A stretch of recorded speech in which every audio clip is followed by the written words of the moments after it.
Hello, everybody, and welcome back. Today, my guest is Shirley Shen.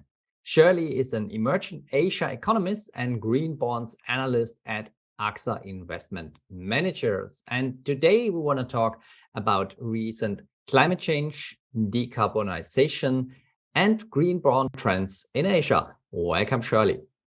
Hi, Thomas. Thank you for inviting me here today. Shirley, Asia is the largest producer of greenhouse gases. So given the current situation, how can the original targets to reduce carbon dioxide emissions be assessed?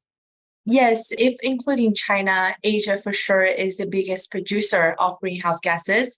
And what's more is that Asia's energy demand has been growing at the fastest rate in the world at double the global average for the past decade, in fact. And in terms of the targets, as part of the Paris Agreement, most Asian economies have to submit their plans for climate actions, which is the NDC, short for the nationally determined contributions. Most economies already have the net zero targets in place. And along with that, there are a number of other targets, such as reducing coal capacity, increasing renewable capacity, carbon tax, and electric vehicle penetration, etc. So all these working together in parallel is important in heading towards the final net zero targets for the Asian countries. Hi there, just a 2-second break.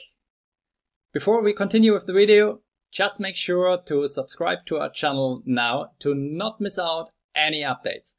Thank you very much and enjoy the video now. So you already mentioned the turmoil in the energy market. So what effect do the current disruptions in energy markets have on longer term emission targets in Asia?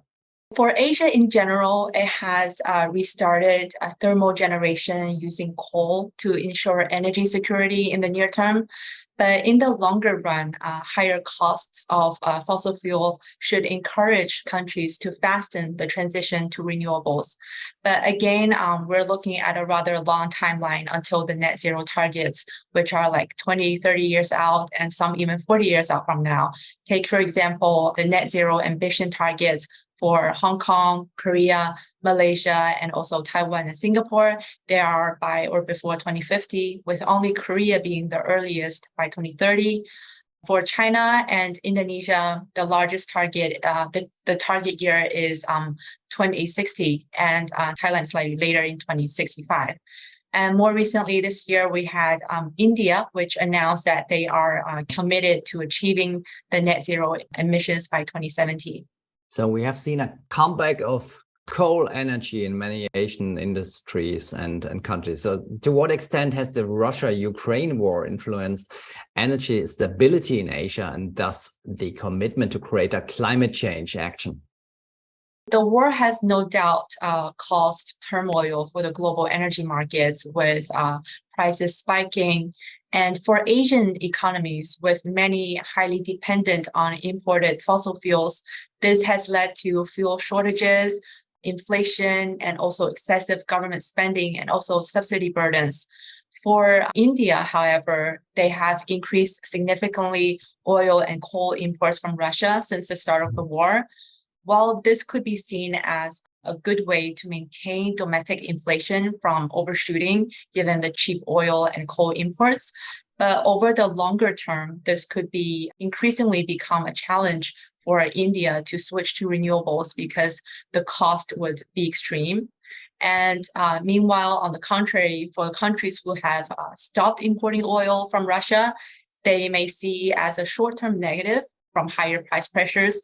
But overall, over the medium to longer term, they would see better incentives to switch to renewables, and this would better assist their commitments to their decarbonization goals. So you already mentioned India. Dependence on fossil energies currently seems to be increasing, and this is counterintuitive when we talk about climate change. So which countries are doing better? Who is struggling to achieve the climate goals? Well, to assess that, we need to look at the share of oil and gases that make up for the electricity generation, which in fact make up for the majority of electricity generation in Asia. It's particularly obvious in India, Indonesia, and Malaysia. And Indonesia and Malaysia are the two obvious ones, given that they are the major exporters of coal and gases, respectively. And for those two, they have very little intention of reducing coal and gases, given their high dependence on these two. But for India, it has the most intensive targets of reducing coal consumption by 2030. China also has quite a big target in terms of coal reduction. And to accompany this, actually, India, China, and also Vietnam, they have already made impressive progress in terms of installing renewable capacity as of 2021. And in addition, India has a target on increasing that by another 29% by 2030, which, apart from Sri Lanka, is actually the highest of within all Asian economies, the major Asian economies. But if we look at Sri Lanka's current situation, it's unlikely that they can achieve those targets by 2030. So for the rest of the region, there are also some achievements to be expected, like in the Philippines, Korea, and Japan, though not as significant as in India. So I guess in summary, India and China are at the more advanced starting point, while Indonesia and Malaysia may struggle somewhat as their exports are still very highly dependent on coal and gases. So you already named China, which will be the next topic. How realistic is the Chinese goal of achieving carbon neutrality by 2060? And what climate policy curves can we expect in China after the recent Party Congress? Over the years, President Xi has already made anti-pollution one of the three key battles for the Communist Party, which elevated environmental metrics to key performance determinants of local officials in China. And over the past decade or so, there has been a notable shift in China's energy mix, with a steady decline in the share of coal and also corresponding increase in renewables. And at the recent 20th Party Congress, President Xi again reaffirmed the commitment and priority in the climate goals, which is the dual carbon goals for China. So it's to peak its carbon emissions before 2030 and achieve carbon neutrality by before 2060.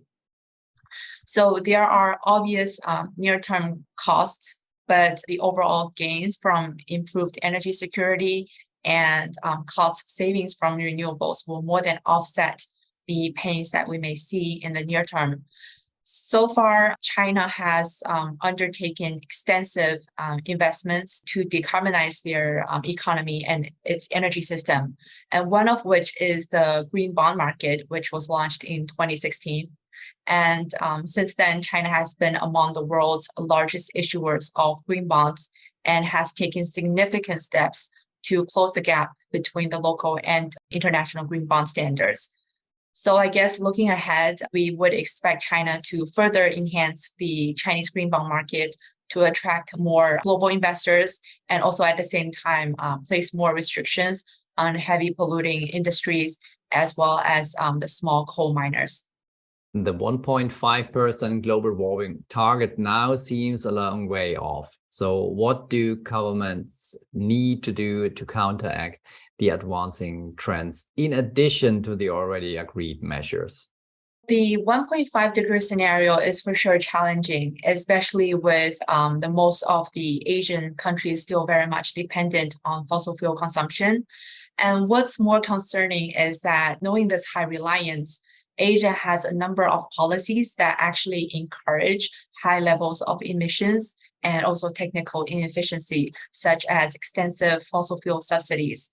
These are all very pronounced in India, Indonesia, Thailand, and Malaysia. And take, for example, in India, the support for fossil fuels has increased over the past years, especially for coal, oil, and gas. And according to one study finding that the total subsidies for 2021 was 9 times higher than the subsidies renewables and electrical vehicles in India. And likewise, for the rest of the region in general, subsidies to renewables for most are little to none. And these subsidies will no doubt represent as a major hurdle towards decarbonization in the region. So only by phasing out these subsidies can market distortions be really avoided, and the potential deployment of renewable energy and energy efficacy solutions can be fully unleashed into the system. And also by phasing out these subsidies, this will be very essential in order to free up the public finance resources that can be reallocated towards green investments. To overcome these challenges, then the government needs to continue to implement more extensive policy measures. These are very much needed, and these could range from air quality regulations to renewable energy subsidies, and also vehicle emission standards and carbon pricing mechanisms. And also by introducing carbon tax is another very important thing to do, because right now for most of the countries in Asia, not many have done so yet. Asia is also home to energy-intensive heavy industries. So what is the long-term perspective for companies in sectors such as steel, shipbuilding, or building materials? Many are highly dependent on energy-intensive industries, and in some places, governments do have intentions of speeding up the production in many parts of Asia. But global leaders actually, they have been emphasizing the need for decarbonization over the past years. And companies, especially in the developed parts of the world, are now more cautious in sinking their own capitals into assets that could be stranded as climate policies are intensified in the future. But this issue is not too imminent for most emerging Asian economies like India, Indonesia, and Malaysia. Though we do have to say that the steel companies will increasingly be confronted with decarbonization challenges because of tightening regulations and also shifting of preference for carbon-friendly steel products and growing investor interest in sustainability products. So it's essential for producers of steel and building materials to assess carefully and transition in a way to decrease their carbon footprint going forward. So in general, the global economy would not be able to function without the use of steel. So steel makers and also makers of other building materials and other polluters, they need to do three things. So first of all, they need to make their productions cleaner by using renewable energy through the help of new technology.